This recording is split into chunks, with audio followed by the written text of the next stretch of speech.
Sitting at the intersection of time, space, reality, and fiction floats the yellow eye. Always watching, never blinking. His gaze has witnessed all that has happened before and knows what is yet to come. Countless stories of hope, hate, heroics, and heartbreak. It has no mouth by which to speak these lessons, so it calls upon its head clearer to tell these stories, by word and by deed. Heed the yellow eye's lessons as it gazes upon its servant, just as the eyeball gazes upon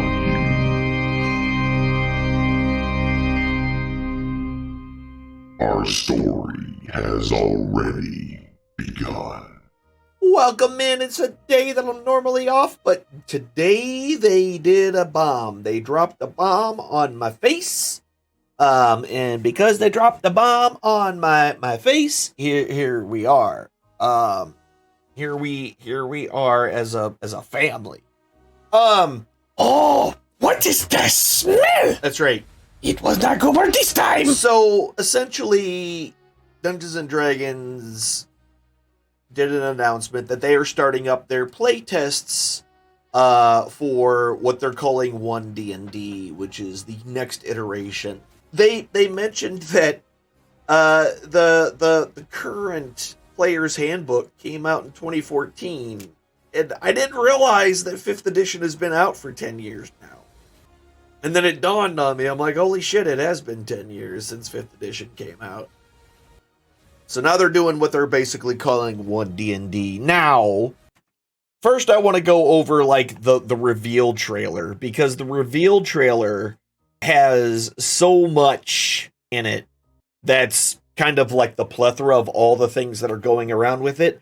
And then we'll get into the actual Unearthed Arcana that is there, that is new, that released today. For all of you who are interested in Dungeons & Dragons and want to be a part of shaping the next edition, that's what this is for. So they will basically be releasing these PDFs, and then after a few weeks, they will do a questionnaire on them to kind of get the feel of what the rest of the D&D community thinks about it. And this is how they created 5th edition. One of the reasons why I feel 5th edition is one of the best ones that have ever been out there is the reason why a lot of people liked it and why it was good was because of this return from the community as a whole. So let's do that part first. First off, let's get to this trailer. So yeah, we're going to be going over all this stuff, but this is the reveal trailer that was released today. So let's start. We're going to talk a little bit about this. We're going to talk a little bit about what's going on in it. Dungeons and Dragons is a thrilling adventure, one we play together as dungeon master and players, but also an adventure itself. So this is Jeremy Crawford. For those of you who are not fully versed with what the people who make D&D look like, this is Jeremy Crawford. He is the lead designer and what most people consider to be the rules guy of D&D. Now, we stand at the start of a new generation of Dungeons & Dragons, and today we're going to introduce some of what's in store for us as we embark on an initiative that we call 1D&D. So, they're calling it 1D&D. That may not be the actual name of the game once it comes out and is finished. When 5th edition was being playtested, it was being called D&D Next. So whether or not it'll actually be called 1D&D at the end remains to be seen. Again, this is all playtest stuff, so things change. Growing up, I loved fantasy, but I never saw myself as the hero because I didn't think it was possible for someone who looked like me, who acted like me, who was like me, to be that hero. We want to Anybody can continue be. to reach out to folks who are interested in fantasy, who love storytelling, who enjoy spending time with their friends and creating these collective stories that they can remember for years to come. D&D's been around for 50 years, and there's very little that persists that long that becomes generational, that people can really just not only share, but literally hand down to their kids. What we want to do is just add to that legacy. We did a smart thing with 5th edition by listening to the fans. And what came out of that process was a system. So I'm not sure who all the other folks were going into this. I know kind of the main guys who have been part of Wizards of the Coast for a while. And this is Chris Perkins. He actually follows me on Twitter, which is still blows my mind to this day. He is kind of the main story guy. So if Crawford is the rules guy, this is the story guy. Not just the story guy, but like the dungeon master guy. He kind of focuses on those two pieces of it. That is stable, that is well loved, And he has a that beautiful vault head incorporates like the me. best elements of earlier editions. Now that we have that, we are no longer in the position where we think of D&D as an edition. It's just D&D. 5th And that's a edition big is a thing. So they're getting, from what I get from that, is essentially we are getting rid of editions. I mean, obviously the editions that exist already exist, but this next iteration is just going to be a living game. rule set that has worked for so many people and has brought so many new and exciting folks into the game. It's more important for us to continue to cultivate and respect and love what it is, you know, that the world has told us is working for them. Yep. The sort of change you're going to see isn't about taking anything away from you, isn't about changing any of that stuff that you love. It's much more about giving you more, giving you more options, giving you more choices you can make, more character types you can play, more magic spells you can cast. All the Basically, you know, things. we're very happy with the game the way it is today. We just want to build on that. We're revising the major core rule books that every player uses, the Player's Handbook, the Dungeon Master's Guide, the Monster Manual. One of my focuses, specifically, is the Dungeon Master's Guide. I'm going to make some structural changes to make it more friendly to new DMs. See, now this is really good because a lot of the previous Dungeon Master guides were kind of written in a way that they were written towards people who have already had experiences with D&D before, and it in some ways assumed you already knew the game enough to that if you're reading the Dungeon Master's Guide, like, you already know stuff. And you've been doing it for a while. When it comes to art for D&D, it's about as versatile as our players. We want to show that the person you are can appear in the worlds of Dungeons and Dragons. That's what 2024 holds, is this So yeah, promise of 2024 is getting where new it's slated versions of to the be books that are the released. game you know, but reflect where the game is presently.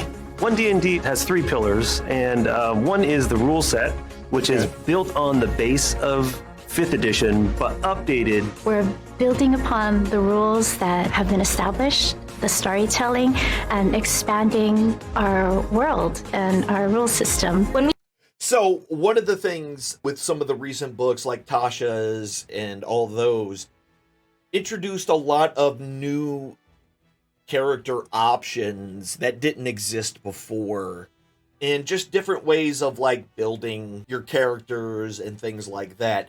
This is going to, well, we'll get more into that when we get to that part. When we say building on top of 5th edition, what we mean is that all the adventures and supplements that have been released in the past 10 years will still be playable with the new evolution of D&D. Then there's D&D Beyond, which is the base of our digital tools and assists for players in DM.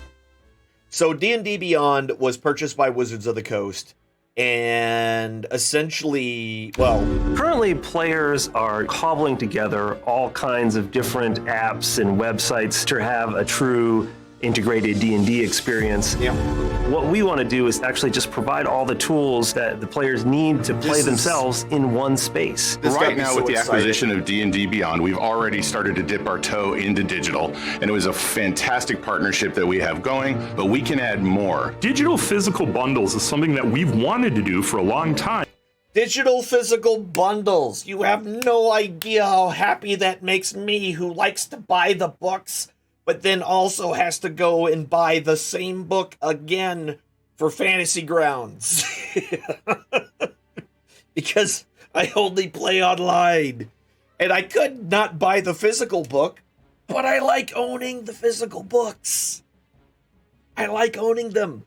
And now that D&D Beyond is part of our family, it's finally something we can do. Your content is available anywhere you want it. You have those physical books, but you've got nice portable versions that you can access through your phone or through your tablet or through your other device. Then our future-facing aspect of this is the D&D Digital, which will become a full play space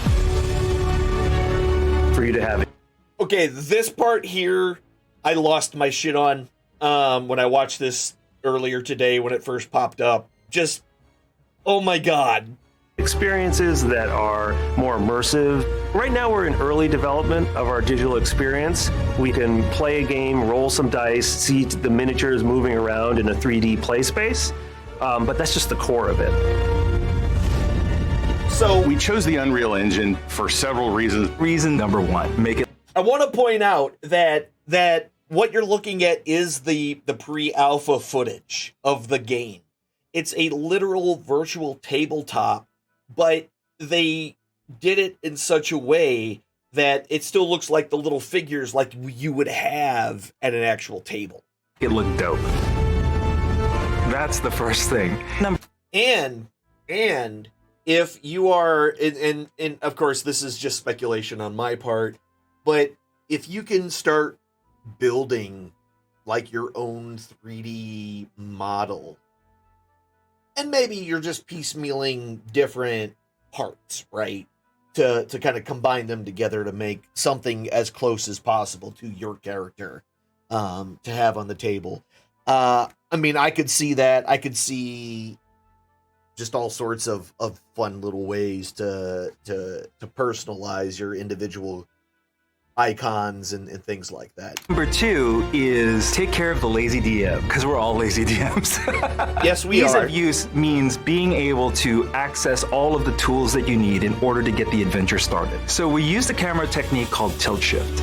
It actually makes things look small. We want to make sure that the experience for you is that you're experiencing a miniature set. The tilt shift camera was really chosen so that people understood that this wasn't a video game, but it is a digital experience. We want to give people more minis, more options for character customization. You can actually change the features, do what you want with it. And you're going to use this miniature approach to tell stories just like you do in physical tabletop. To have your character live. So to me, that's just phenomenal. So instead of us playing on D&D Beyond, or I'm sorry, on Fantasy Grounds, we could have one that is essentially the virtual tabletop that is running is connected directly to your D&D Beyond character that you have uploaded to D&D Beyond. And, you know, who knows, if those characters, you might be able to swap them from campaign to campaign, just depending on how they decide to do it. So there's a lot of really fun things here that I am... And the idea of them basically tilt shifting the camera for the game to make things look small, like miniatures, is just a really neat idea that I just like from an aesthetic point of view. I'm transported there, but I'm not limited by the digital technology. We might give you a pre-made campaign from us that has an exciting castle or keep with a dungeon inside of it, exciting NPCs, but then you're going to be able to take this playset, take it apart, and build your own. And what I'm hoping for, and which would be absolutely fun for me to do, is, for example, if I, as a DM, can go into this tool and build whatever, and then like share it with other DMs, right? You know, little scenarios, little cave stuffs, like little set pieces, just to kind of see where I could see them doing that. We're going to have a really robust tool for you to be able to create your own dungeons. This is just the start of One D&D, and we are relying on all of you to help us out and figure out that future together. They're not saying that, you know what I mean? Like, they haven't said that it's a thing they've been doing, but the being able to like take apart something you already own and build something else out of it is really cool. I just kind of hope that there's like a digital marketplace that we could upload stuff to for other DMs to use via, D&D Beyond. We'll see, starting in August, is a steady release of these playtest packages where you'll be able to engage with key aspects of the game, provide us with feedback that then we will digest, process, interpret, analyze, and then act upon. Really, it's you shaping the next generation of Dungeons and Dragons, and we want to hear exactly what you have to say. Playtesting starts today. Go to dndbeyond.com, download the playtest packet, and get ready to let us know where you'd like this next leg of the adventure to go. Just dropped it right there. That is the actual where you can go get the PDF. So that was the announcement trailer. That was kind of like a big overview of where we're going from here. Essentially, there's going to be playtest packets. They're going to release them. We're going to read over them. We're going to be either, some folks will be playing them. Other folks will just be reading them and looking at it and comparing it and et cetera, et cetera. They're going to be doing all of those things. And then after a couple of weeks, they're going to release a survey. People do the survey. They process all that data and they come up with, what worked, what everybody hates, what everybody loves, and then everything in the middle, right? And that helps them adjust the game and make it something that, the majority of people really, really like. And then the virtual tabletop piece is great. I love it, especially if it looks that good. Don't get me wrong. I absolutely love Fantasy Grounds. I do. It's a really good program and it does really good things. But, it's a third party thing. It's not owned by Wizards of the Coast. So having something that's first party, there's something about that I like. That it's going to be a first party product. So I'm looking forward to all this, right? I was part of the 5th edition playtest. They did the same exact thing with D&D Next. Released some stuff. We did it. And it's not unlike what they currently do with their Unearthed Arcana items, where, they release them and then you vote, or you tell them what you like and didn't like about the little things that they threw in there. And sometimes it gets added to the next book that releases. Sometimes it's fiddled with and changed and shows up in another Unearthed Arcana, or it ends up in a completely different thing later on. So they've gotten really good at this, right? They got good at it when making 5th edition, and by keeping it up with the Unearthed Arcana, essentially keeping it that same kind of development cycle going throughout the life of a 5th edition. So, and they're going to continue on here. So this next video is going to take a while. The next video is an hour. So this is going to be kind of a high overview with Jeremy Crawford, again, the main guy, the rules guy, the lead developer for Dungeons and Dragons, and Todd Kendrick, who has been all over the place in D&D, and now actually, like, he worked at D&D Beyond, and then now he works for Wizards. So I liked him better when he was bald, but that's just my personal opinion. We have a new Unearthed Arcana, but This is a big one. This has to do with the player's handbook that is coming out in a couple of years. So where do we begin? We begin with origins, right? Appropriately enough, we begin at the beginning. Yes. And so this Unearthed Arcana is the first of what's going to be a series of Unearthed Arcana articles that come out every month or so over the course of the next 2 years. Not only the next year, but probably the next year and a half or so. Yeah. Where we're going to present different pieces of the player's handbook, but with brand new content, then also familiar content, but with new elements. Yeah.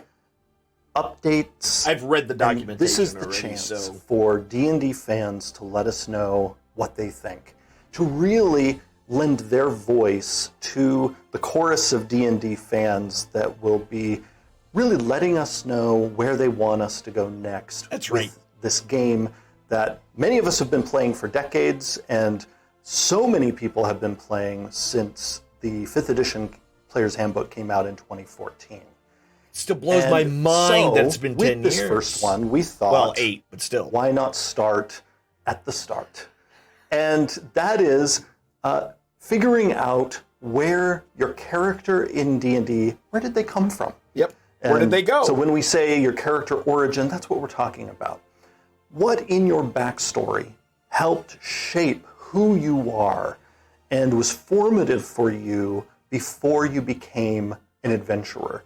So this is your basically adventuring character life creation, is character largely creation expressed by your character class. Yes. So character classes we'll get to in some upcoming Unearthed Arcana articles. So the current one, in this one, we're going to be looking at three main Let's do this too. That together express who you were in the earliest stages of your life. Sorry about that. And that is your character's race, your character's background, as well as whatever feat that you get as part of that background. Because yes, one of the new things here. So immediately they go in and they talk about getting a feat at level 1, which is something normally didn't happen in 5th edition unless you were an alternate human and they were allowed to get a feat at first level. They get like some skills and a feat, or one skill and one feat, instead of a +1 in every single one of their stats. They're kind of changing it and going in a way that is reminiscent of kind of what Pathfinder 2 does with the feats. But we'll talk more about that in a second. Which some of our recent D&D books have already signaled was coming, and many fans have already guessed coming, that everyone's background will now give them a first level feat. We'll talk more about feats, I think, a little later in the video. Nate had not feet, F-E-A-T. Like it says on the screen right here, not feats. Silly ass. Anyway. There you go. So to begin, since this is about origins, let's start with race. So your character's race in D&D. Oh, and they mentioned that, but yeah, so that's the other big thing, is that they are removing the pluses that you get from your race. They're just getting, like, race no longer gives you pluses to any of your ability scores. They're just like, meh, nope, doesn't have anything to do with it. They're putting them all squarely into your background. And this makes a lot of sense, because if you think about it, your background is what you were doing before you became an adventurer. And before you were an adventurer, if you were in the military, if you were in the army, you were a soldier, you probably got strong because you're in the army, the military. So you're going to be strong, and you're going to have a higher constitution, for example. So you're going to pull that from your background, not pull it from your represents your ancestry in many ways. When you make your character, you decide, is your character a member of the human race or one of the game's fantastical races? Fantastical races. Various race options have appeared in many of our books over the last 8 years. Now is our time, in this Unearthed Arcana, to revisit our old friends. I like that it says under Turkana.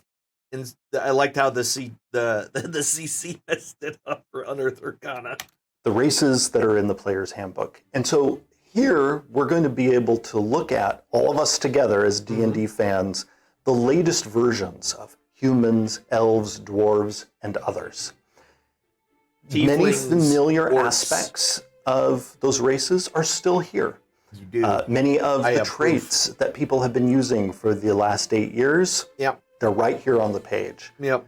But then there are also new traits. And some of those traits that we've been all using in our characters have new options. Great example of this.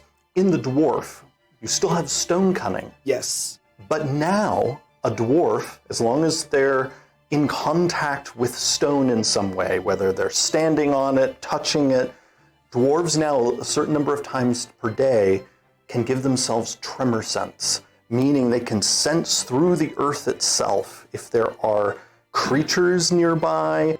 So tremor sense is essentially you can feel the vibrations in the ground and you know where something is just because you know you can feel the vibration of it walking around. Currently, what stone cutting does for dwarves is it allows you to make a history check about stone. It can be cool flavor-wise, but here's the thing. If you're a dwarf and you've been around stone your entire life, but you're a dumb as a box of rocks fighter, right? And history is an intelligence, you're going to take a, you're not going to do as well because of that whole history thing. If you're not trained in history, right, you're not going to be able to add your bonus to it. So, moving objects. This is way more interesting. Really leaning Stone art. into Exactly. Yes. the mythic stories Speaking of stone each art, of the race options in Yummy the time. game, and looking for ways to make them sort of the version truest to themselves. Like something that we would talk about while working on them is we want this dwarf to be the dwarfiest dwarf. The dwarfiest We dwarf. want the elf to be the elfiest elf. And so we've Double been elf. looking at ways of not only maintaining continuity with what sort of the general silhouette of that race option is in the 2014 Player's Handbook, but again, bring some new elements to the foreground. Give you some more fun things that you'll The fact be that you able called to it stone do art makes me during so happy. play. That's So all that's I'm another thinking about element. now. People are going to see in the races Dwarves have that stone ones art. that maybe in the past didn't have an active ability, something they could do during play. Now they might have one. And so the dwarf's tremor sense is an example of this. Now the dwarf has something that they can use that makes them feel dwarfy and will have usefulness in adventures, while also having some of the familiar traits that they had before.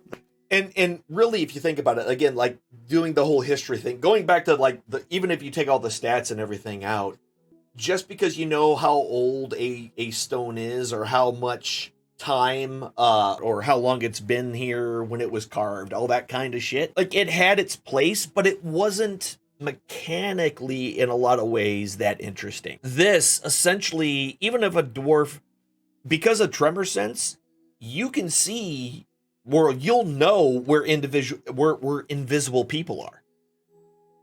As long as they're touching the same ground you are and you have tremor sense, you're going to feel where they're located. So you have a much easier time hitting them. Because you know exactly where they are. They're still invisible, right?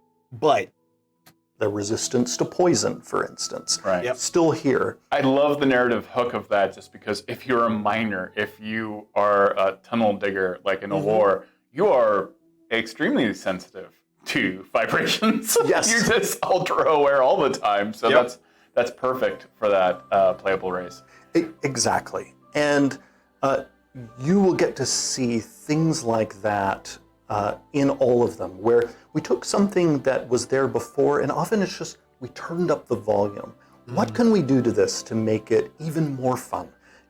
Give a new dimension of play for people as they play their dwarf, their halfling, their gnome, what have you. In some cases, and one of the things you'll notice there are also options where before there were none. One example I'm really excited about there is no longer like hill dwarves a and mountain tiefling. dwarves. And the primary reason is because dwarves are dwarves. Hill and mountain are cultures. So, but they're still the same exact race. They just have these different cultures. So that's why there's just dwarf now, because dwarves are this, right? And then the culture has been kind of completely removed away from that. You now have several really interesting choices. Choices that we began exploring years ago in Mordenkainen's Tome of Foes, and now lean into here in this UA for the Player's Handbook. Yep. And that is when you create a tiefling, you decide what your infernal legacy is. So basically what they're talking about here is that you make a tiefling, you decide whether or not it's a demon, a devil, or if it's one of the neutral in-betweens. I'm sorry, your fiendish legacy. Fiendish legacy. And one of those options is infernal, but your legacy also might be abyssal. Abyssal. Or a new third option, which we're calling chthonic, which has to do, each of these options has to do with different lower planes. And so infernal means your legacy is connected to lawful evil planes. If you pick chthonic, it's neutral evil planes. Neutral evil, abyssal, and chaotic abyssal is planes. chaotic evil. Now, of course, the tiefling's moral outlook is not connected to the sort of origin just where's of your their family, mystical like, powers. What is that which are shaped, extraterrestrial? those powers, by this choice. Yeah. So if you want the tiefling you have already in the 2014 Player's Handbook, they're going to talk about choose it the infernal legacy, and you're going to see you have the familiar abilities, although you have a little more now. Because now, in addition to the magical abilities you had before, you now also have the firebolt cantrip, because you're going to be able to hurl fire thanks to the legacy that you have. Yeah. So essentially, you if you're an infernal background, you have control. You have a limited control over fire, so you can just throw firebolts all day long. Something that they currently don't have. The fire and the pits and the flames are basically what evokes that type of. The other ones have their own setting for cantrips that they're given. infernal. Exactly. Whereas if you pick abyssal, you have a completely different set of spells. I believe it's poison, but we're going to go into that. That you have in you innately. And then also your damage resistance is different. Yes. So infernal tieflings have the resistance to fire that tieflings have in the 2014 Player's Handbook, whereas abyssal are poison, and they have poison chthonic spray. tieflings have other damage resistances. This sort of structure of giving you choices that maybe you didn't have before is something you'll see in a variety of places, not only in this Unearthed Arcana, but in future ones as well. Unearthed Arcana. Now, there's another fun choice. I know, I saw it. Will have that they didn't have before, and it's also a choice that humans have in this Unearthed Arcana. This is interesting. Listen, their size. If you are a human or a tiefling, you're now going to be able to decide whether you are medium, as they are in the 2014 Player's Handbook, or small. Because first off, in the real world, there are humans who are small. And so we want to make sure that's now an option in the game as well. And when it comes to tieflings, we added that option because size small some humans of the game's iconic fiends are actually quite little. And so we thought, some of them are small, some of them are huge. See like there's more a lot height variance of in variance tieflings. A theme then that we carry over into a brand new race that is also in this Unearthed Arcana. Would you like to talk about the... Yes, I would love to. Okay, so... These are very unique. Yes, so in this Unearthed Arcana, we introduce a race that we're calling the Ardlings. Ardlings are also a people of the Outer Planes, like called tieflings, Ardlings. and like Aasimar, who appear in Monsters of the Multiverse. Yes. And Ardlings are associated with 3 different groups of upper planes. You'll see there's a parallelism here. Tieflings are associated with sort of the 3 main segments of the lower planes. Ardlings are associated with the 3 main segments of the upper planes. Yep. They can be small or medium, just like tieflings, and all of their abilities are themed around, the heavens and whatnot. but also visually, they are really going to stand out, because one thing that sets Ardlings apart from, say, their Aasimar cousins is they all have the face of an animal. So it wasn't until recent versions of Dungeons and Dragons that a lot of Celestials started to look like the explanation of what angels are, right? Like that has been kind of new. Before, Archons and things like that had animal heads and stuff. So that's hearkening back to earlier editions of Celestials and what they look like. And what we're doing here is we're really leaning into the fact that going all the way back to first edition, many of the game's Celestials don't actually look like angels. Many of the game's Celestials from the game's long history, and I'm thinking here of Gardenals, Hound Archons, many of the avatars of specific gods, many gods themselves in not only D&D's pantheons, but general mythology. Yes, but also in human mythology, have the visages of animals. Yeah, like Anubis so and everything else. That, yeah, exactly. That is true of the Ardlings, where when you make one of these folk who can trace their lineages to the upper planes, you also decide what animal appearance you have, whether you're a bear or a lion or a bear cat, lion or an eagle. Wings bear pig, to go on short little bouts of flight. So that's something. So that's this will something also be the Aasimar first time that we have introduced a race with limited flight in the player's handbook.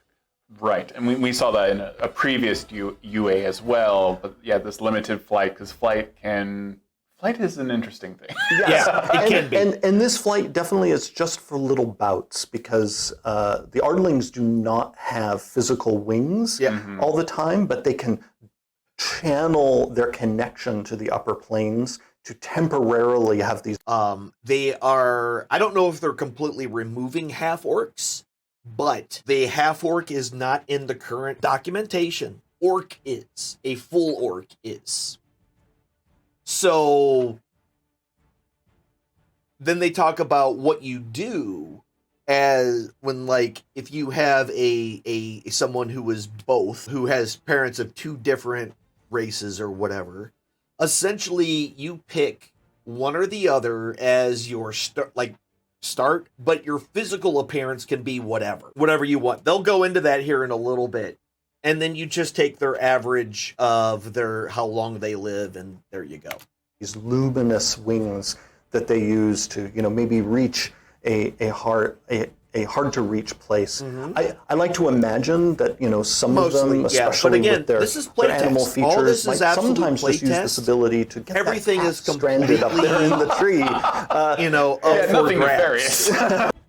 Completely. Yeah.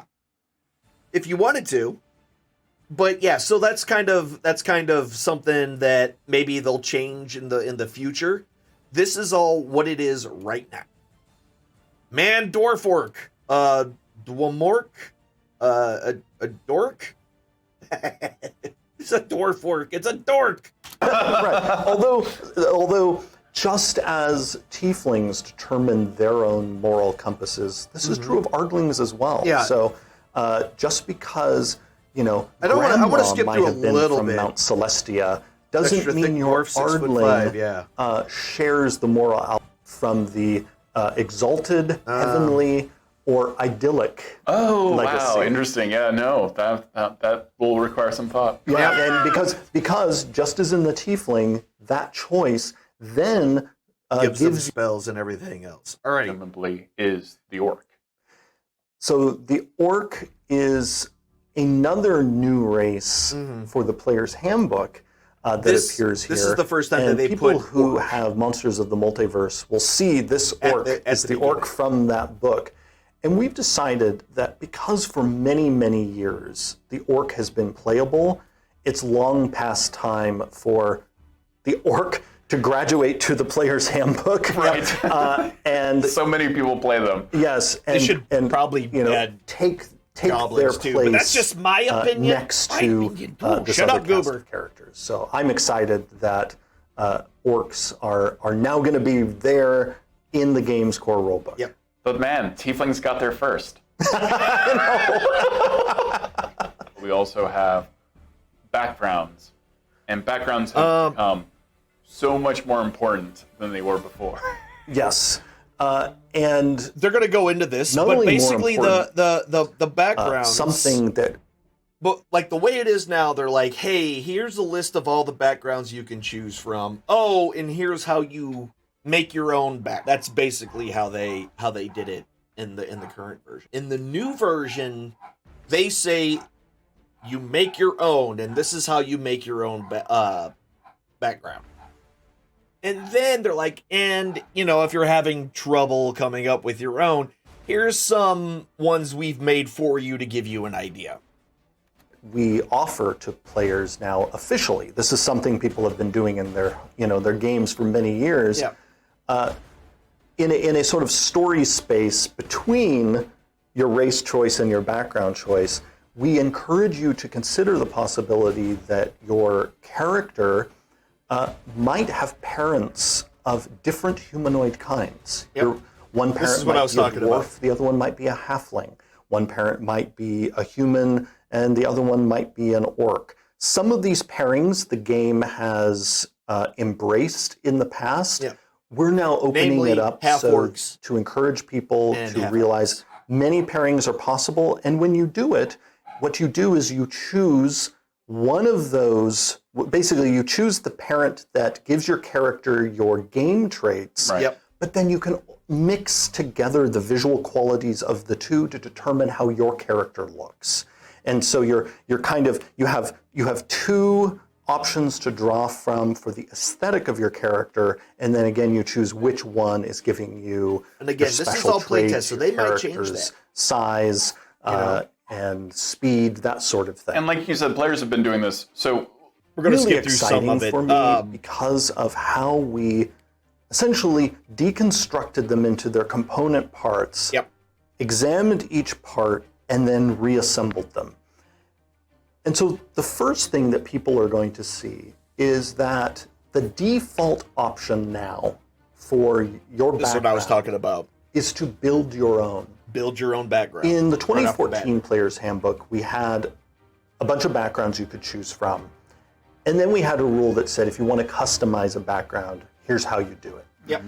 We've essentially kind of reversed the priority order, where now the default is build your own background, and we tell you exactly how, or choose one of the sample backgrounds that we we've made for provide you. that were built using the rules that we just gave you for building a background. Yep. And so, like, if you what don't want to those build rules your own and you already include know, like, I just want to be a some soldier, you just take the one that choices for your soldier already exists, or the character acolyte. that can be very meaningful for you, not only in terms of your But if character's none of them story, fit, make but your also own. in terms of your character's abilities. Because, first off, speaking of abilities, one of your choices in background is where you're going to put a floating +2 and a +1 to your ability scores. Mm-hmm. People are already familiar who've been playing D&D with Tasha's Cauldron of Everything, as well as some of our other This has already recent books kind of like been Monsters in of the some of the Multiverse previous that books. allow you to have a +2 and a +1 that you decide where they go in your characters. Yep. So this is going to feel familiar, but what's different is now that we're working on revising the Player's Handbook itself, where those bonuses now live in this playtest material is in the background section. And it makes sense because you've been doing this. You've been doing that This thing, is like right? the life that you have led. This is why you are more dexterous. This is. And now, if you choose one of the pre-made backgrounds, people will see we have chosen what those ability score bonuses are, connected to the story of the point very well. Yes, and really many of the backgrounds that we provide are really just illustrations of how people can use the new background building system. Yeah. So ability scores are a part of it. You, just as you do now, you in the 2014 Player's Handbook, you'll also get two skill skills. proficiencies. Yep. You get a tool proficiency. You get a language.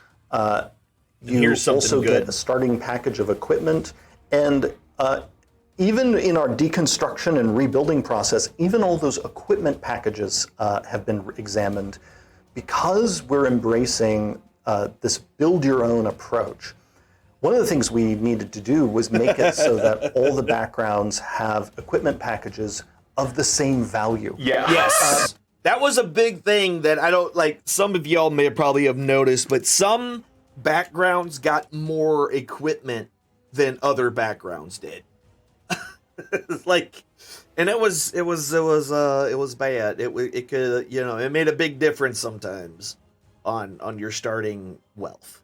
Because in the 2014 Player's Handbook, they didn't. And so now if people like add up how, you know, the cost, they'll see, oh, all the backgrounds have equipment packages worth exactly 50 gold pieces. And one of the main reasons why we've done that is to empower this build your own approach. Which makes perfect sense, right? Make it so then equal the amongst other the thing you entire get in your board, and background, then, you and know, we touched on it earlier in our then it's talk. all fair. And it is, in my mind, the most exciting new piece of background, and that is you also get a first level feat. So in that statement, there are a few That's things new. for me to unpack. That's the First new off, thing. I just talked about a feat and gave it a level. That's critical, because people are going to see, not only in this Unearthed Arcana, but in the upcoming Unearthed Arcanas over the next year plus, they're going to see feats appearing, and every feat will have a level on it. The way to think of a feat is essentially a class feature that doesn't belong to a single class. And just as class features have levels, feats are now going to have levels. That makes a lot of sense. And so I don't know if they're going to do this, but if they do this right, they shouldn't make any feat that's level based be dependent on another feat that needs to be taken first. Now, I think if they're all the same level of a feat and there might be a chain or something, maybe. I don't really like chains so much, but yeah. There are several reasons for this.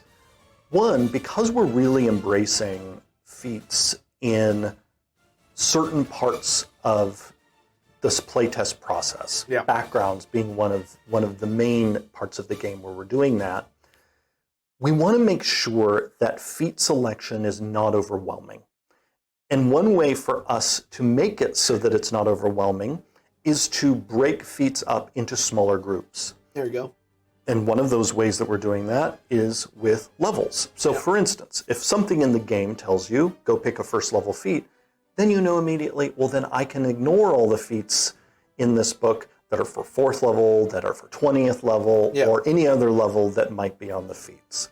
Instead, you can just focus in on the first level ones. And this allows those universal traits that don't belong to any specific class to have a variance of power that feels like more in tune with your leveling up.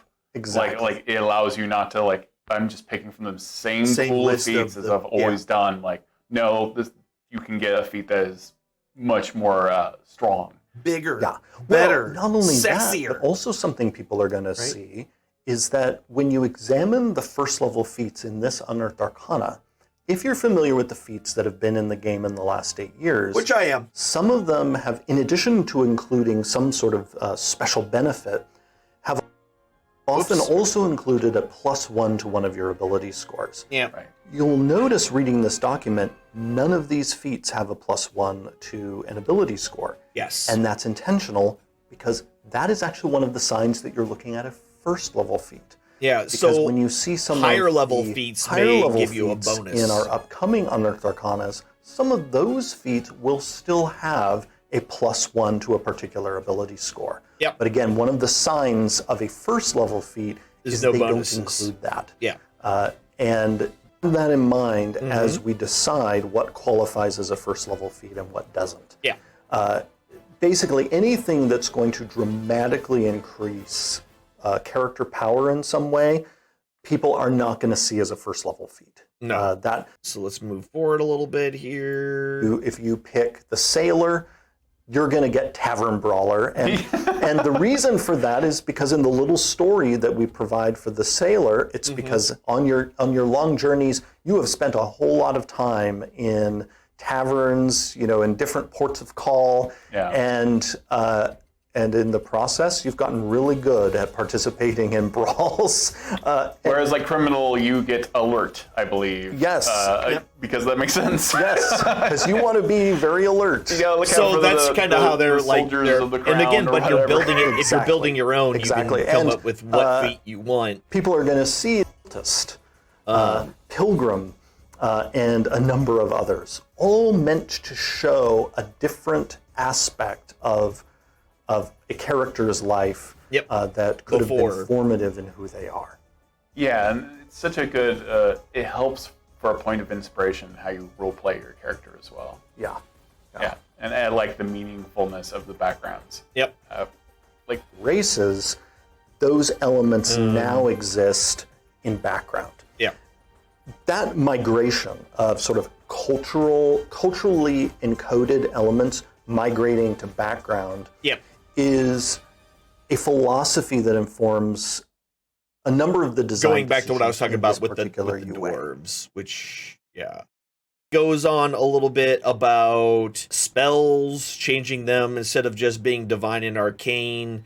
There's like a choice, which was again cultural, and culture divine, now primal, is and reflected arcane. by I think background. I remember. We focused in on let's make the dwarfiest dwarf. And so in a few cases where maybe before there's an option that's not there anymore, really often the option is just moved someplace else. Yep. And so any of the cultural cues that a person before was searching for in, say, their dwarf character, they can now replicate those, and often with more oomph in the background system. For instance, if you want to really lean into, the fairy tale dwarf who not only has all the characteristics we expect of a dwarf, but also is like a miner and this sort of thing. That's the wrong kind of miner. The laborer background, where you're going to get all the stuff you would expect. Feats we revised, and then I'll also talk about brand new feats. Yeah.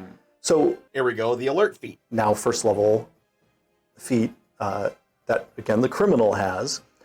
Not only do you get a bonus to your initiative roll, which is your but you also now have an ability when initiative is rolled, you and another member of your party can swap initiative, which is amazing. So essentially, if you have the alert feat, it kind of in a way makes it so that not only do you get a bonus, you can then swap. So if you want the wizard to go first, because they're ready to like nuke the entire place with a fireball before the rest of us roll in, and you have the highest score, let's get the fireball. Let's get the wizard first. The guy who has the alert feat goes and switches there, and then boom, let's start combat. So the first level feats are kind of neat. They give you some neat play things that you can muck about with. I love it. And that ability alone is going to make many groups like, oh, we are so happy if somebody has alert. Because we have all, playing D&D, been in that situation where like, if only this particular character was able to go earlier. Exactly, yeah. And so now the character now they have a way of doing that. Because this alert feed is designed to mean this is the person who is exceptionally ready to jump into action and can help one of their buddies do so. Yep. And that's another example of like a warning. Alert was a very like for my character only feat. The original alert basically is like, you can't be surprised, but it doesn't help anybody else in the party. All right. Musician. Right. Musician feat is one of the new feats. And with the musician feat, you can not only gain proficiency with 3 musical instruments of your choice. Which you always like to have, getting right? 3 tool proficiencies used to be a function, one of the optional functions of the skilled feat. Yep. But now you get a more flavorful version of that, not only in the musician feat, but also elsewhere. So you get to choose 3 musical instruments that you're proficient with. Yes. But then you also have the ability that whenever you finish a short or long rest, you can give inspiration to a number of people who hear you play a song on one of your instruments, and the number of people who can gain inspiration is affected by your proficiency bonus. So I don't know if you inspiration. There's slightly different. There's a slight difference in how inspiration works now, but it is no longer DM Fiat. There are rules in place that determine whether or not you get inspiration. This particular feat gives somebody who takes the musician feat the ability to give inspiration to other party members. If you roll a 20, you get inspiration. So, like, why wouldn't you? You know, so that's that particular one. In other words, the higher level you get, it scales rather nicely. Yeah. And so, you know, in any group, we're like, gosh, we'd really love to have sort of inspiration in our pocket, ready to go. Yep. And for anyone watching who doesn't know what inspiration is, because a lot of groups don't use it, that's essentially having advantage in your pocket, ready to use when you need it. Yes. And so a person with the musician feat using this inspiring song can give people inspiration. They also go into this that humans, one of their abilities is that they wake up inspired. So when you complete a long rest as a human, you get inspiration. So they're giving more reasons to use it because there's more ways to get it. Right now, most folks don't bother to use their inspiration because there might be a point that we need it later. It's like saving up 99 potions, you know, and then you defeat the final boss without using a single one. Why'd you collect all those potions? They didn't do anything for you. Magic Initiate does this too. Magic Initiate, like some of the feats we've published in the past year or two, now tells you, hey, not only do you get so that's a good thing for someone. So that's not only is that particular feat, which means that like you can have a fighter who likes to, you know, do a battle chant or something like that, right? And that inspires you know, his comrades in arms before going into battle. But then you can also just let your bard, who probably has other things they can do, they would also get something out of that because maybe their songs just do healing, but now their song heals and gives inspiration. So it works for everything and also works for what focuses that particular person has. And given broader functionality, because people are going to see in this feat a reference to something that is new. Yeah, let's talk about that. Let's talk about, I assume you were talking about spells and how they're defined. Yes. Yeah. So not only does the Magic Initiate feat refer to what we're about to talk about, but there are references to it elsewhere in the doc, one of those being in the High Elf, and that is, we now refer to 3 new spell lists. There is an Arcane spell list, a Divine spell list, and a Primal spell list. So this is pretty much the way that Pathfinder does it. So instead of saying this is a Paladin spell list, this is the Cleric spell list, this is the Wizard spell list, they're not doing that anymore. They're basically like, you know, if you're a sorcerer, you can pick spells off the Arcane. If you're a druid, you're going to pull it from Primal. Or maybe even probably druid and ranger will pull from Primal, etc., etc. In our work over the last few years, as we've been preparing to start unveiling this material, we realized that as the game expands, as there are new subclass options, there has been a growing need for us to have a new type of spell list. And the reason why is because if you think about it, you know, every time, like every new book comes out, then it's like, okay, now we've added these 3 new spells that are just for paladins, yada, yada, yada. And which can be all well and good, but now you can say, now here are three new primal spells. And now every class that has access to primal spells now has access to these three new ones. Which, kind of increases all of their abilities and what they have available to them. And that is a spell list that isn't tied to a particular class, but is instead tied to really the source of your magic. Yep. Right. And so in this case, arcane spells are all about manipulating the background magic that's in the entire multiverse. Yep. Divine spells, as people would expect, come from either gods or the realms of the gods. Yep. And then primal spells are about drawing on the magic that is in not only sort of the elements, but also in the spirits of nature. Yep. And the way we sort of divide it is divine is really magic pulling from the outer planes, primal is pulling from the inner planes, Yep. and arcane is pulling from sort of the multiverse writ large. Yeah. The previous magic initiate was like, all right, go pick from the spell list of one of these particular classes. Yep. Which then suddenly, the moment we introduce a new class like Artificer, right. then we need a whole new feat for that. Yep. Yeah.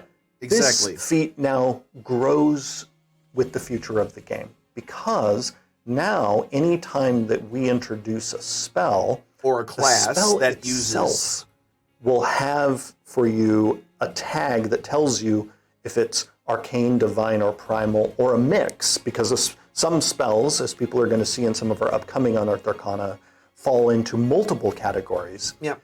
Much more elegant solution. Yes. Yep. And it also is it has another purpose for us.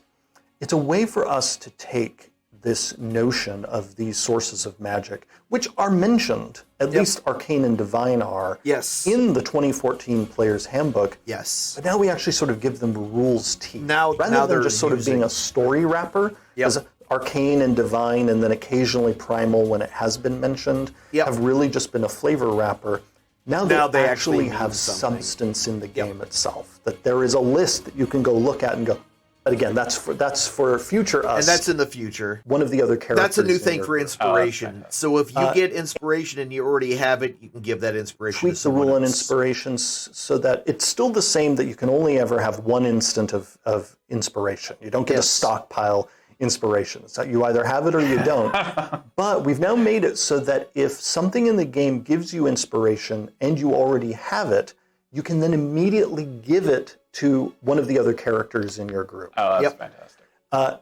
And it's likely that people are going to have it because you get it by rolling a 20. And one of the new traits So now of if you roll a humans natural in the 20, game is humans, you get inspiration. whenever they finish a long rest, And have humans inspiration. Get inspiration So from every just a long human rest. in your group is going to start every adventuring day with inspiration. And that means then if the human gets inspiration and already has it, they can then give inspiration to somebody else. I think there's going to be a really fun sort of, inspiration flowing around in the party. So that's what I was going back trying to make And it what be people are going to used see as they actually experience this in play. Because if you have What the inspiration system and is you roll a 20, intentionally well, you don't doing get is another one. And encouraging if you everybody to already use has it, the inspiration. Use Because it. there's more is coming. Instead of just like greedily, like, I don't know when I'm going to need this. Exactly. And it's we often, when we're assessing different parts of the like system, when you fail a death check. we see it's something that ends up getting hoarded so much that it actually almost never sees use. Yeah. That to us tells we need to change something so that this And that's basically what it's going part at. of play, and not something that just gets marked on your character sheet and then you forget about it. Is this the moment that I use it? That kind of almost anxiety. Like, like I've been in so many, you and I have been in so many one-shots where it's like, well, I never used it. I had it and didn't use it. Because that's such a cinematic moment, or a great narrative Here's some moment. other Like, changes. I've been very successful. It's also a critical hit, as you would expect. So in skills, the way they are now, add skills, if you roll a 20 or a 1, doesn't matter. You just normally, the only thing that causes a critical hit or a critical miss is in an actual attack roll. Now they have codified that into skills as well. So if you roll a 20, you succeed on the skill check. If you roll a 1, you fail. Function for many groups the way they were already playing, because many groups had doubt that spells could actually critical, even though they could. Right. Spells can so crit. now we're experimenting with, well, just what if they can't? And now they're this is they're going to be playing around with those things. Weapon use and unarmed strike use. So weapons, which then also. So essentially, what they're basically getting at is that weapons and unarmed strikes can crit, but other like spells are not able to crit at all. That's kind of where they're starting out to give weapon users a thing that casters don't necessarily have.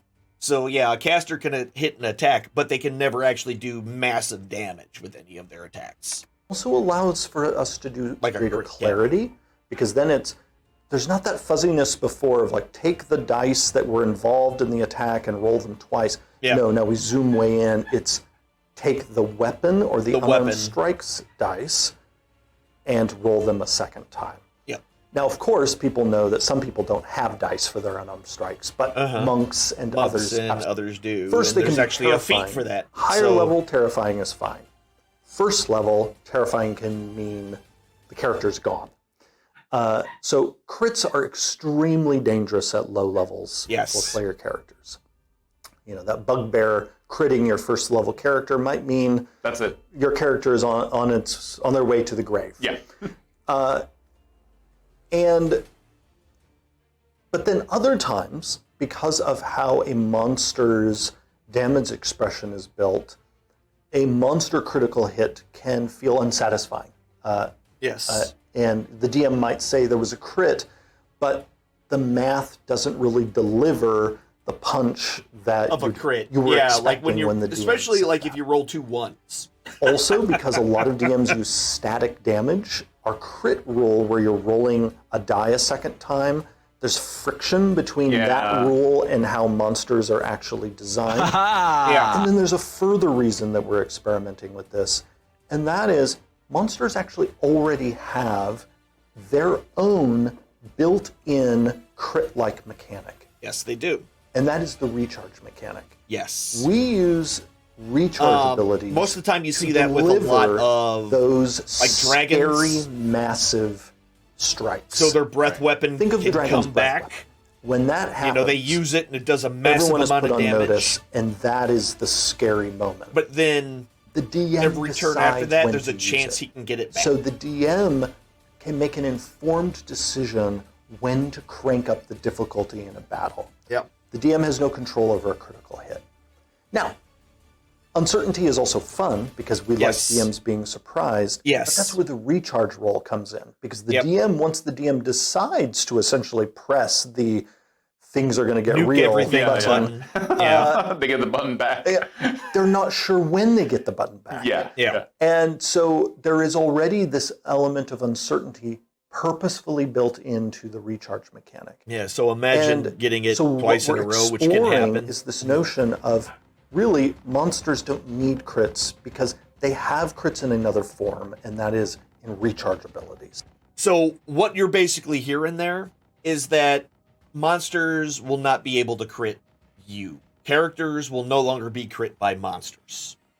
They'll do their damage like normal, whatever, or if they need to have something that's kind of like scary, like a boss monster of something, they'll have something that they can do that has the chance of coming back based upon a die roll.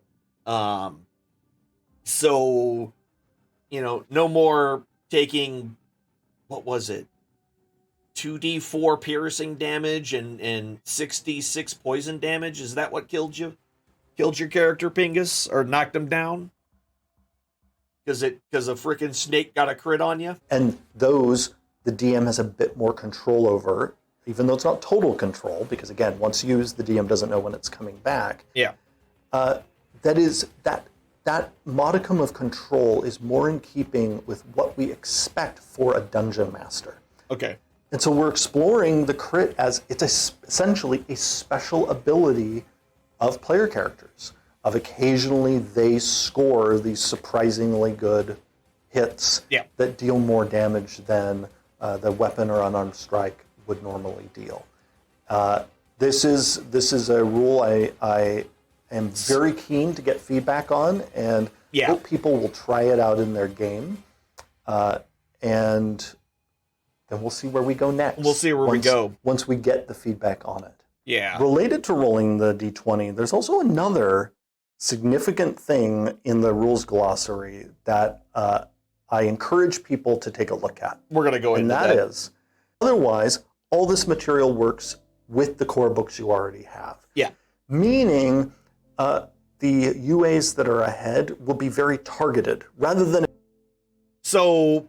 yeah, we're gonna go ahead. I think we got everything we needed out of this one. So I've already downloaded the PDF, and there it is, Unearthed Arcana 2022 Character Origins.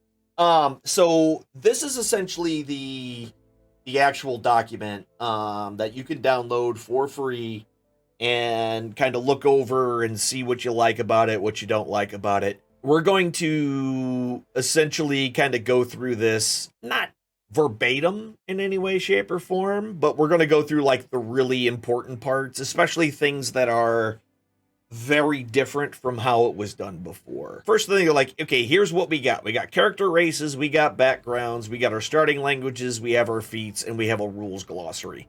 The rules glossary that they added here is essentially, hey, if something is done differently in this than what it was in the 2014 book, we're going to put a star by it so you know. And you couldn't go check the glossary to see what we're talking about.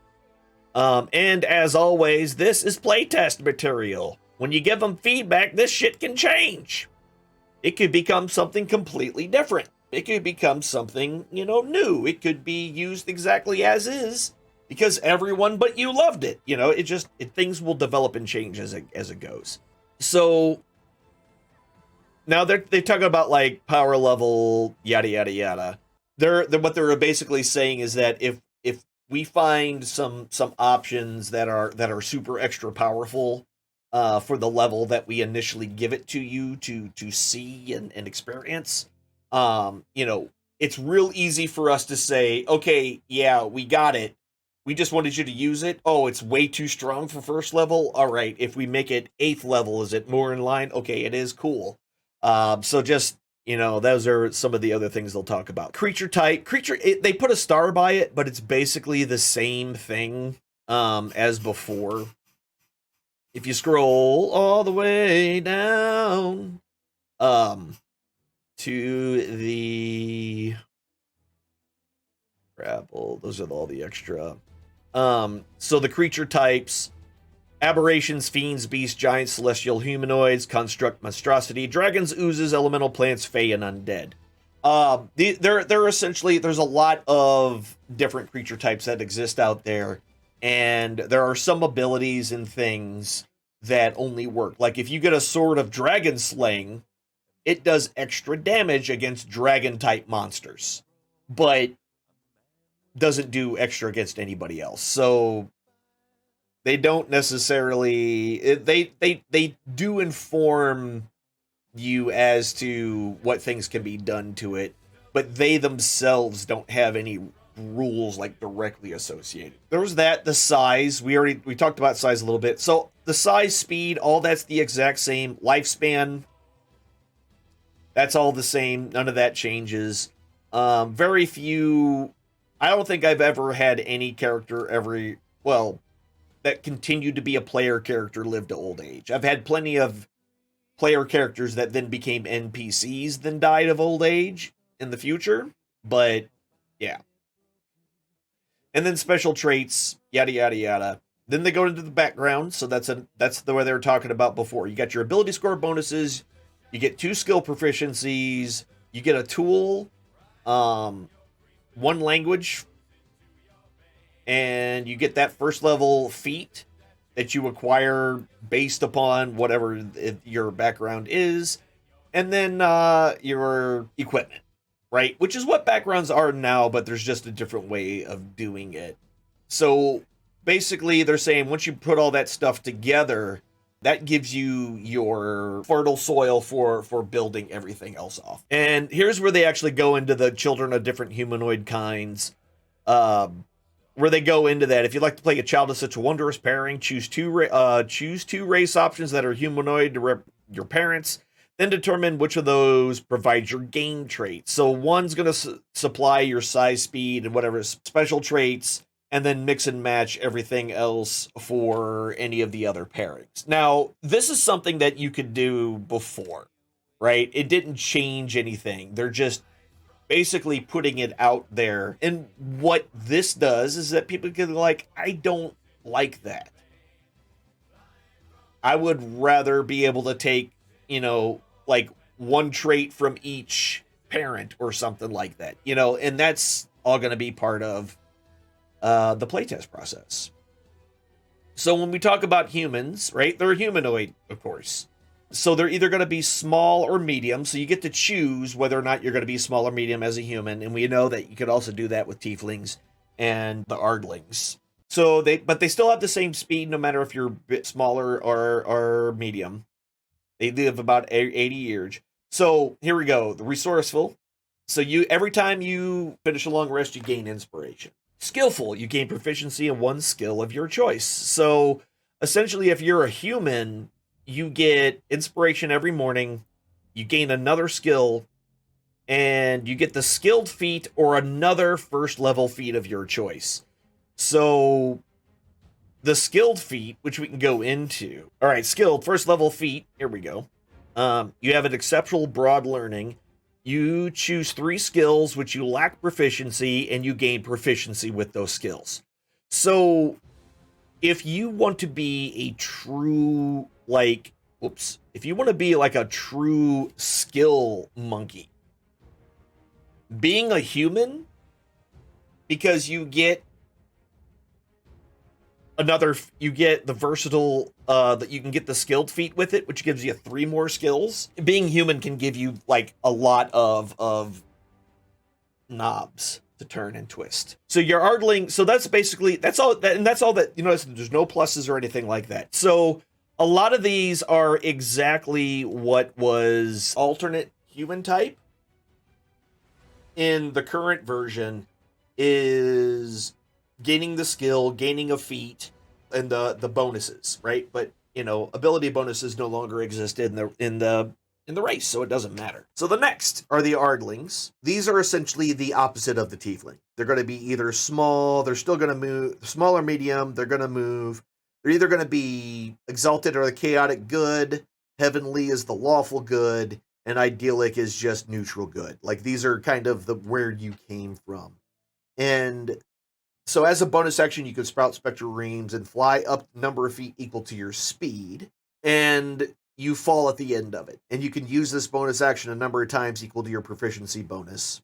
So currently at levels, like 1 through 5, or is it whatever, it doesn't. You get 2 uses out of it, and then it'll go up from there.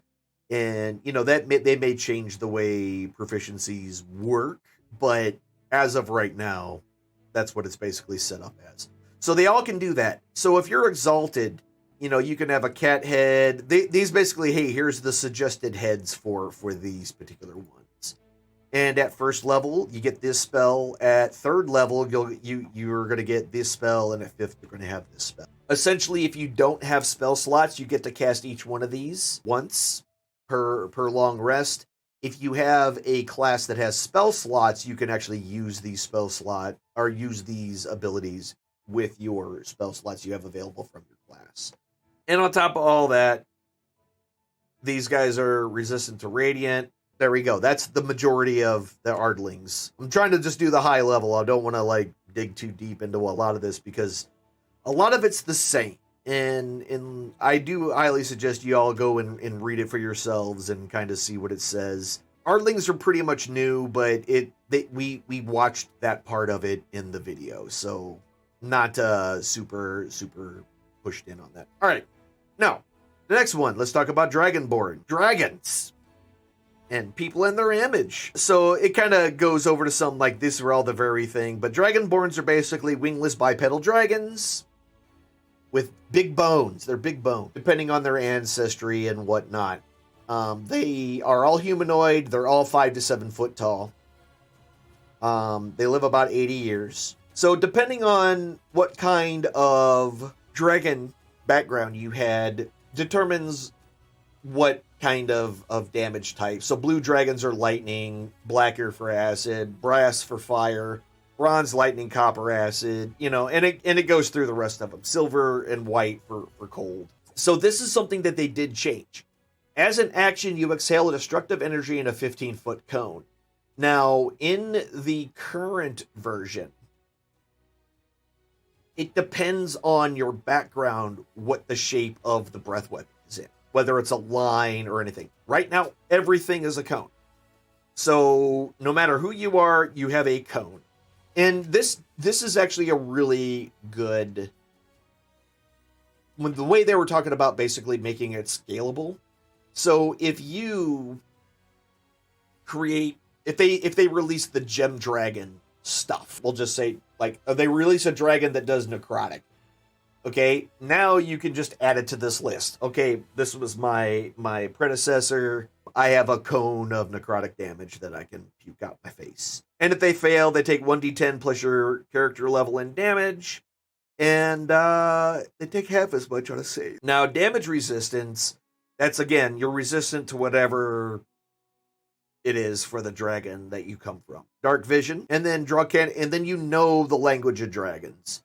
So you also get you can speak Draconic because you're a dragon. All right, off to the dwarves. We talked a little bit about the dwarves in the video, but notice they no longer have the 25-foot speed. It's 30 feet. They're still medium, even though they're on the shorter side, but they're still considered medium.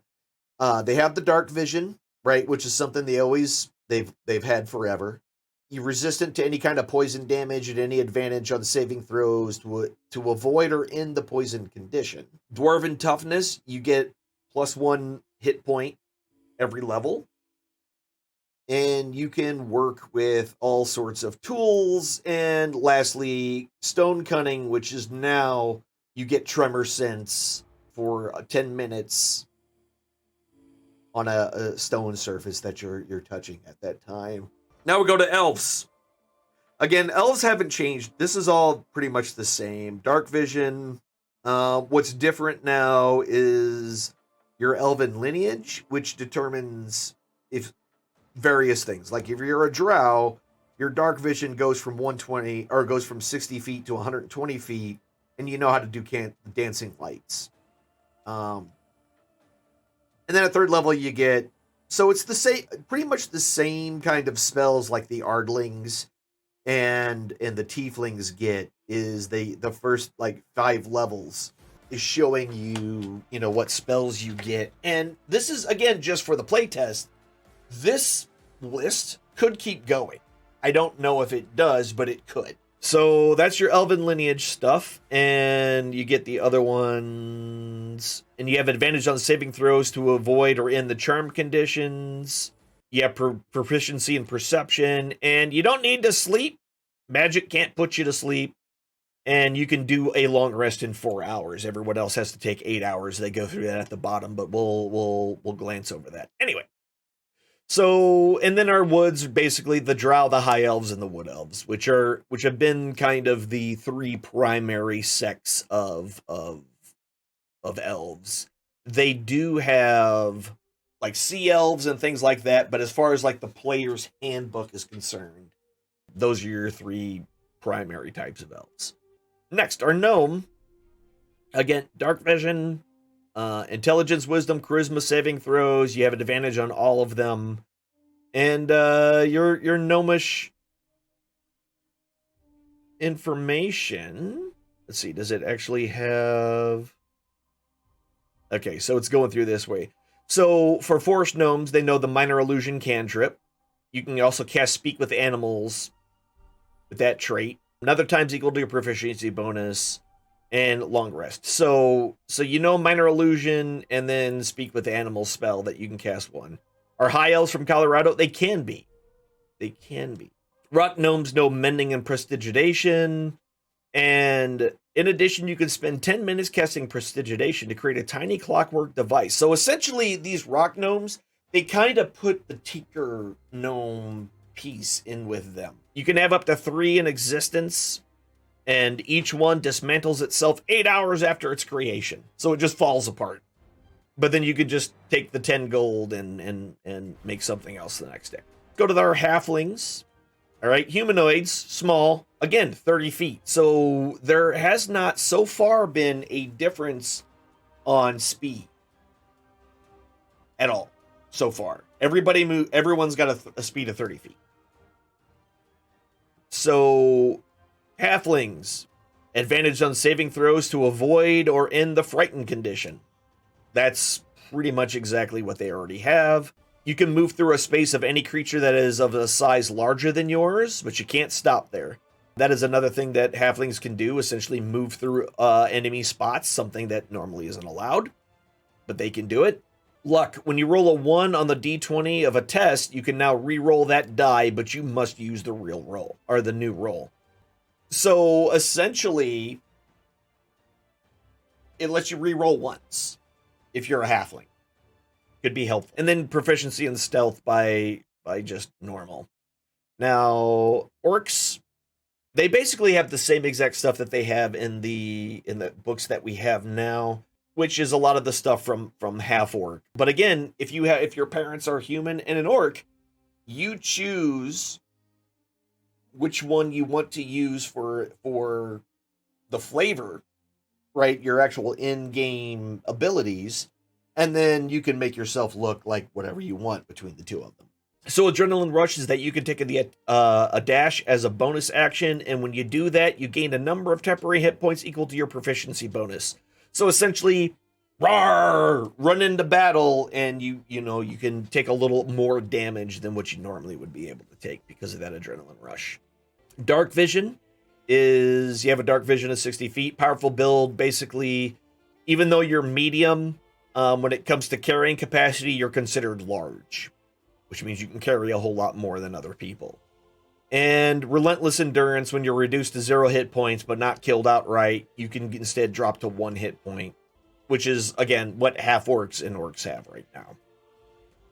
And then the Tieflings, that was in the video, again, they can be medium and small or small, that's your choice.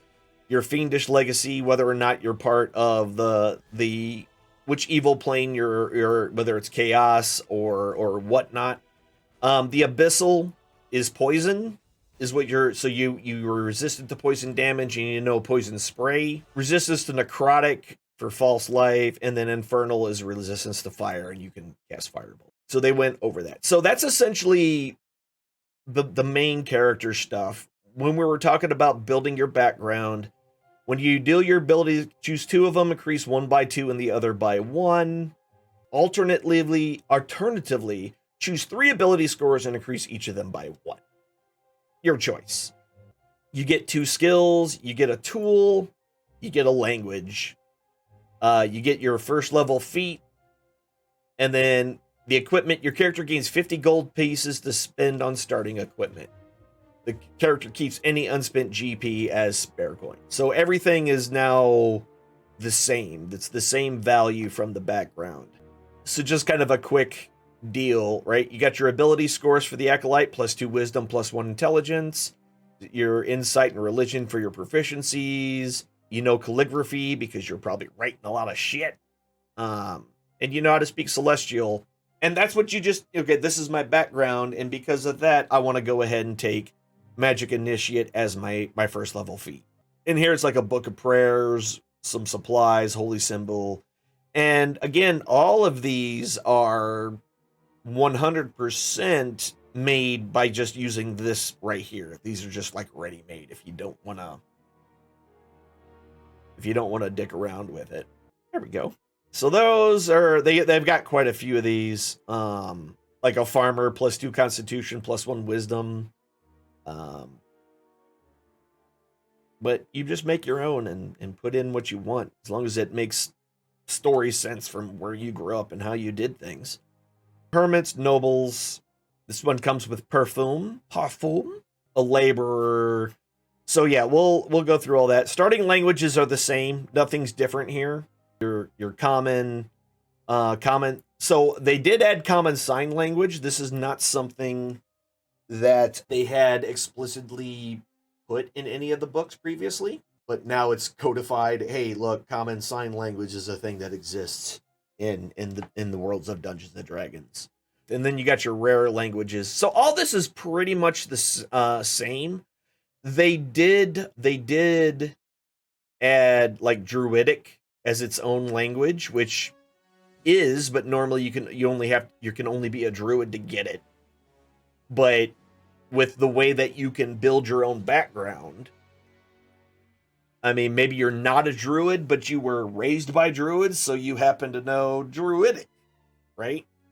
The same with like thieves can't. Normally only rogues know it, but now you can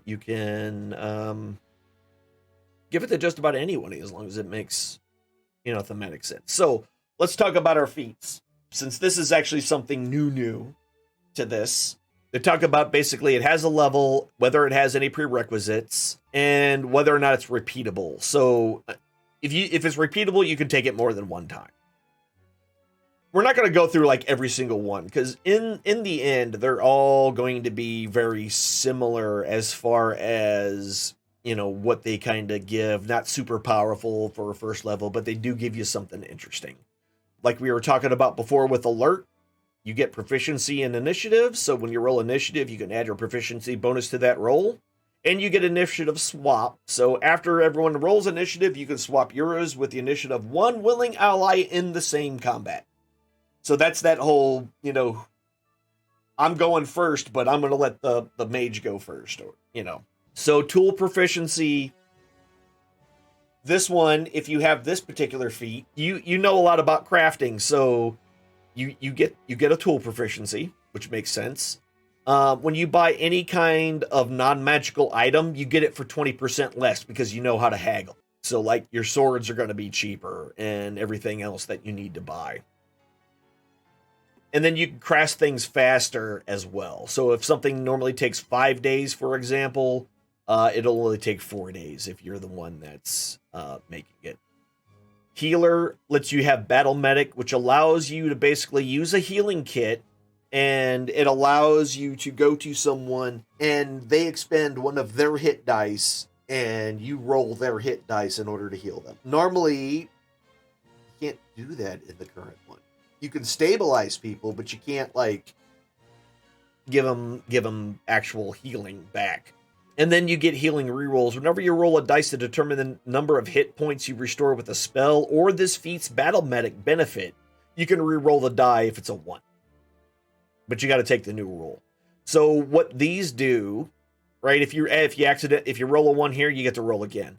But if a cleric takes healer, right, then even their healing spells get this reroll. So it's good for everybody, but people with healing spells get a little more out of it. And they're kind of all built like this. The lucky feat is a certain number of luck points. So either you can spend it on, if you roll a d20 for a d20 test, you can spend 1 luck point to give yourself advantage. Or when a creature rolls a d20 for an attack against you, you can spend a luck point to impose disadvantage. And that's what you can do when you're lucky. And I think you have a number, equal to your proficiency bonus. And you get it back after a long rest. So your magic initiate is you get 2 cantrips and 1 first level spell from your choice of either arcane, divine, or primal. Musician, that was the one where it gives inspiration to allies that hear the song. And it's the number of your proficiency bonus and how many people that you can do that with.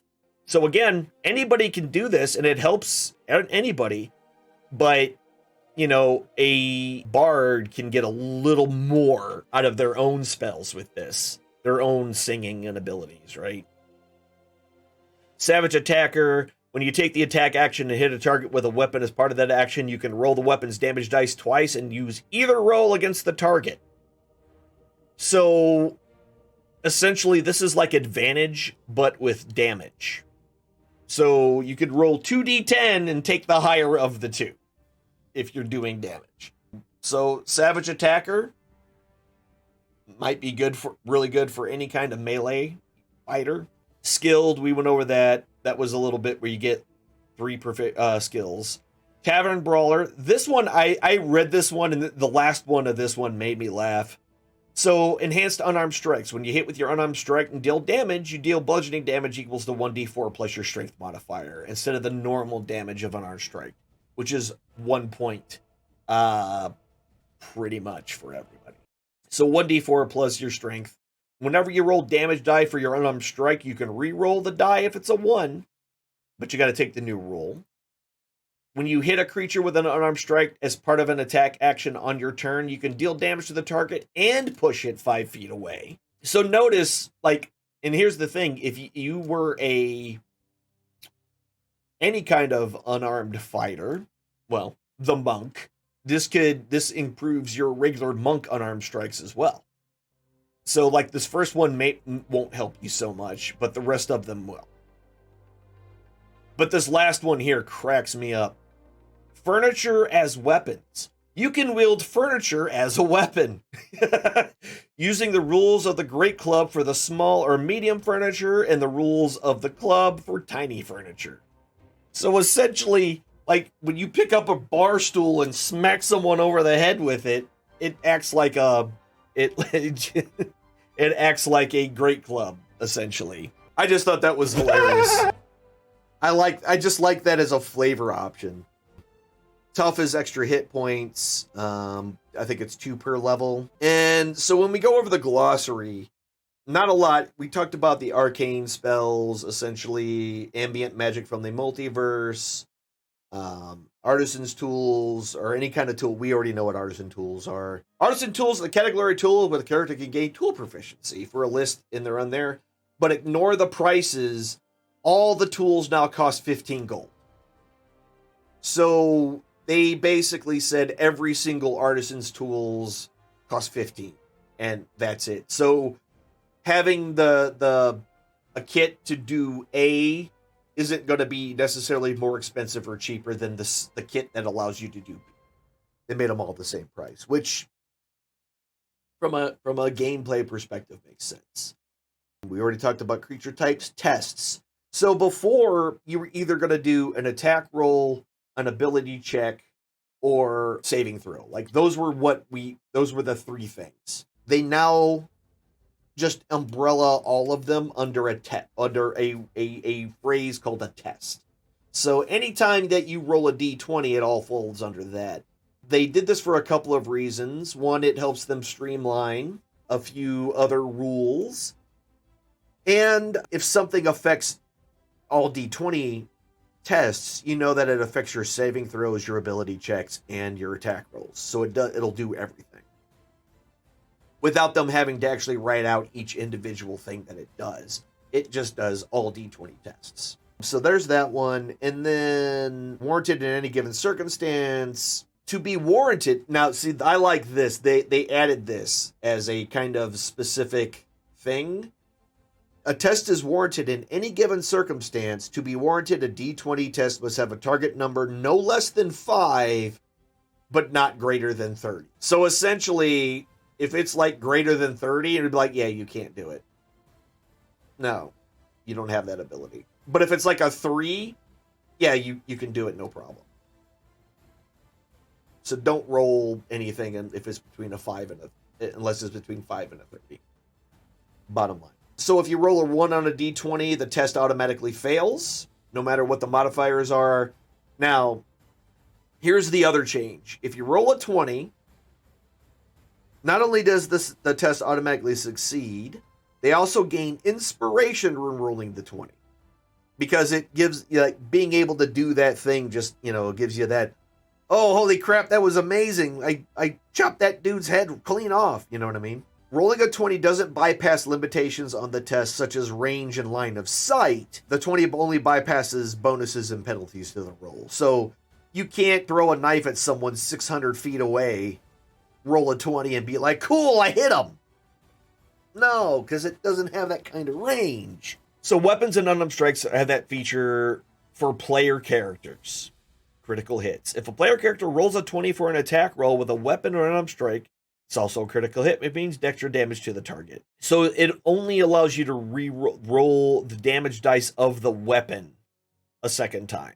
So right now, any kind of like rogue sneak attack damage and all that does not get doubled on a crit. Just the weapon. Gaming set, we've already talked to. All gaming sets now cost 1 gold. So cards, dice, all of it, 1 gold. And now so grappled condition, your speed is 0. You can't change it. I like this. You have disadvantage on attack rolls. If you are grappled, you have disadvantage on attack rolls against any target other than the grappler. So if you're being held by something and you try to attack anything else other than the thing that's currently grabbed onto you, you're going to have disadvantage. I like that. So it makes you kind of want to either escape or just attack the thing that's got you. So if you're being grappled, you can be moved. The grappler can drag or carry you, but the grappler suffers from the slowed condition unless you're tiny or 2 or more sizes smaller than the grappler. So essentially, they can pull you around, which is something you could always do in a grapple. And while you're grappled, you can make a dexterity or strength saving throw against the grapple's escape DC at the end of each one of your turn, and you end that condition. The condition also ends if the grappler is incapacitated. He gets knocked out, he can't hold on to you anymore. Or something moves you outside the grapple's range without using your speed. I like the way they worded this, because it's basically saying, hey, if someone casts Gust of Wind and pushes you away from them, that breaks the grapple. Because it didn't use your speed, something shoved you or pushed you. So I dig that. So incapacitated. So they're adding new things here. There used to be a lot of assumptions in Dungeons & Dragons, where essentially it did not specify that when you were unconscious that you couldn't speak or communicate. Everyone, made the assumption that, well, yeah, of course, if you're unconscious, you're not going to be able to do that. It's here in black and white now saying, yes, you can't do any of these things. So if you get incapacitated, you can't take any actions or reactions. You cannot concentrate, so your concentration is broken. You can't speak. If you're incapacitated when you roll initiative, you have disadvantage on the roll. And it says here that's under surprised. I wonder if that, because I don't think it went into that. I wonder if that is what you do now for surprised. So you end up with disadvantage if you're surprised. And I could see that working, because it doesn't necessarily mean that someone who's surprised doesn't get to go before somebody else, but it's way less likely. So inspiration. Yes, when you have inspiration, you got to spend it to give yourself advantage on a D20 test. And you got to decide to do so before you roll the die. Currently, I don't think it specifies when you do it, but here it's like, yeah, before you roll it, you have to decide to use it. The main way a character gains inspiration is by rolling a 20 on a D20 test. Award inspiration to a character who's done something that is particularly heroic or amusing. Which I would like to do more often, but y'all don't use your advantage all that often. Inspiration all that often. You can only have one thing of inspiration. That's the exact same. But if you do, and you already have it, you can give that to another player in your group. Hey, I did one. Okay, yes, you did once. And if you still have an inspiration when you start a long rest, you'll lose that inspiration. Now, here's one thing I do not like about this. If you still have inspiration when you start a long rest, you lose that inspiration. The problem I have with this is that if in the middle of the night, if you're attacked, which happens, right? You get something sneaks up on you in the dead of the night. You won't be able, because you're going to be in a dead zone between when you had, because the inspiration ends, if you're a human, we'll use humans especially because they get inspiration at the end of a long rest. But, so, if they had it when they went to bed, it goes away, and they get attacked in the middle of the night, they don't have that to use. The way this reads. What I would word it as, if you have inspiration at the end just before the end of a long rest, you lose that inspiration. And that way, it goes away just before the long rest ends. And then then you'll get it. But if you get attacked in the middle of the night, you still have that available. So there's something I'm going to put on the thing if they ask a question about it. But yeah, I that right there to me is probably the first thing that stood out to me as a, you know? And it was only just because I see that middle ground. And maybe that's a design choice that they made purposefully. I don't know. So the long rest is a period of extended downtime, at least 8 hours long, with a creature sleeps for at least 6 hours and performs no more than 2 hours of light activity. Remember, elves complete theirs in 4. So elves get all the benefits. They don't have to stick around or they don't have to stay camped as long, except other folks probably do, and so whatever. So all this right here, benefits of the rest, all lost hit points, and regains up to half of your total number of hit dice. This is absolutely the same exact thing. Nothing has changed here. So it says, if a long rest is interrupted by combat or 1 hour of walking, casting spells, or similar activity. So this is new. The rest confers no benefit and must be restarted. However, if the rest was at least 1 hour long before the interruption, the creature has the benefits of a short rest. Okay, that is worded differently than what it was worded before. Starting over seems overkill to me. The line about as long as you've rested for 1 hour, if you've gotten woken up because of combat or something like that, you gain the benefits of a short rest instead. But starting over from the beginning seems harsh to me. Because by the way this is worded here, if everyone gets a decent night's sleep, and while you're cooking breakfast in the morning, still relaxing, before doing anything else, you get attacked at 7 hours. With an hour to go, now you have to do another 8 hours.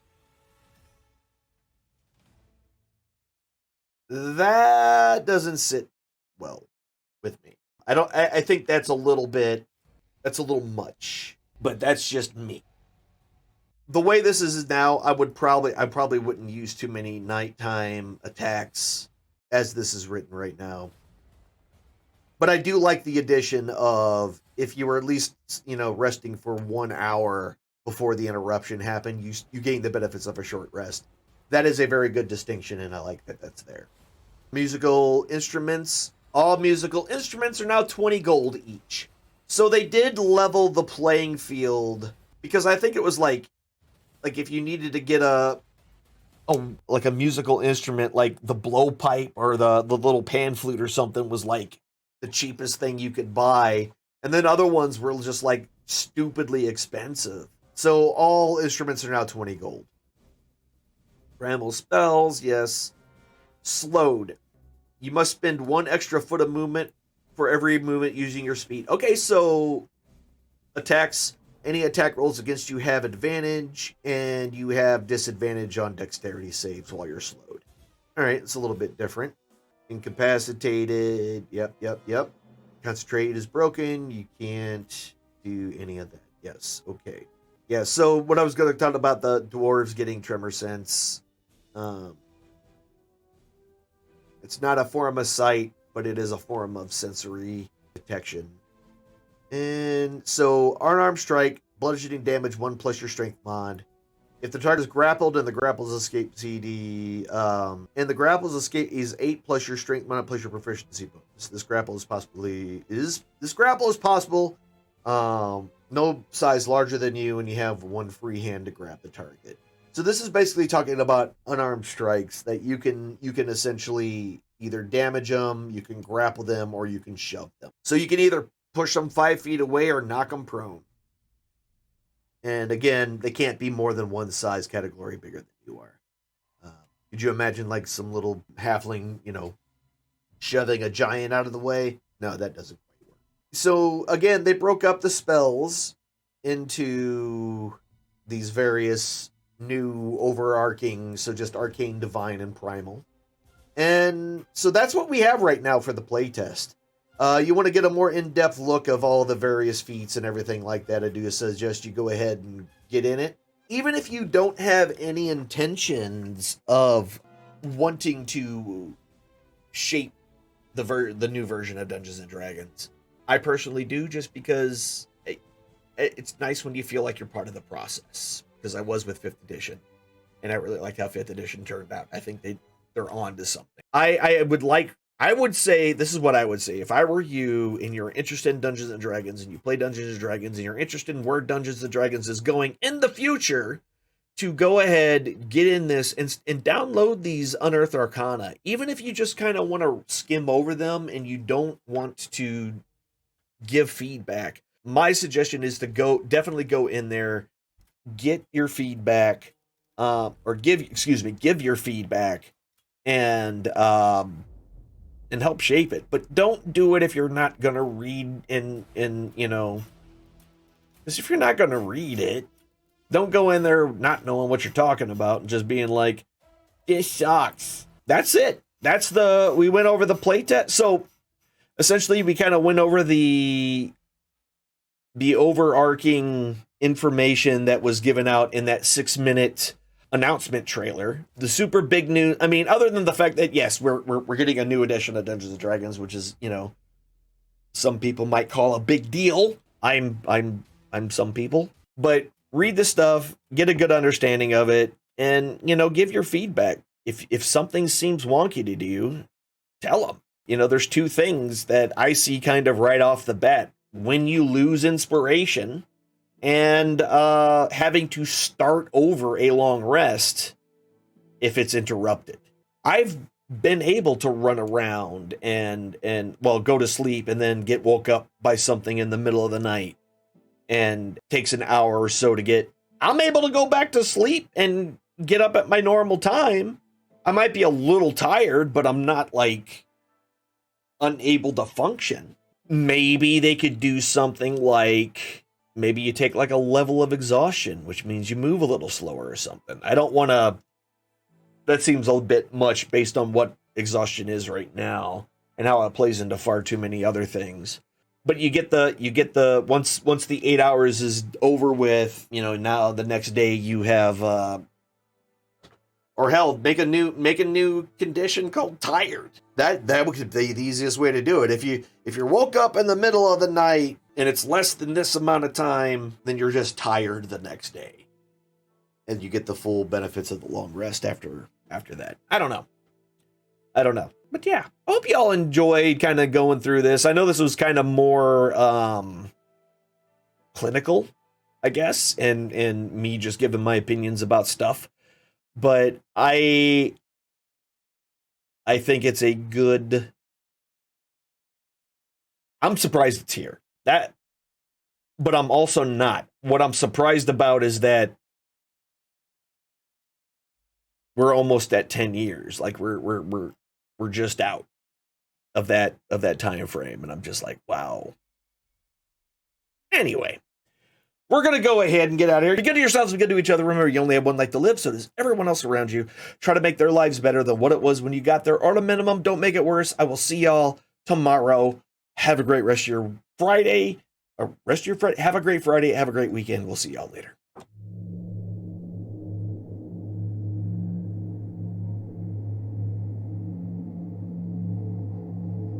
The eye rests. It has shown you all it can for now.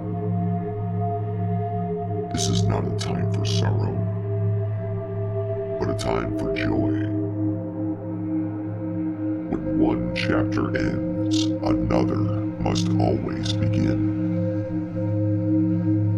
Ponder upon the lessons you have just witnessed, and heed its wisdom. Apply it to your lives. Go forth, be well, and do good towards the others that enter your story.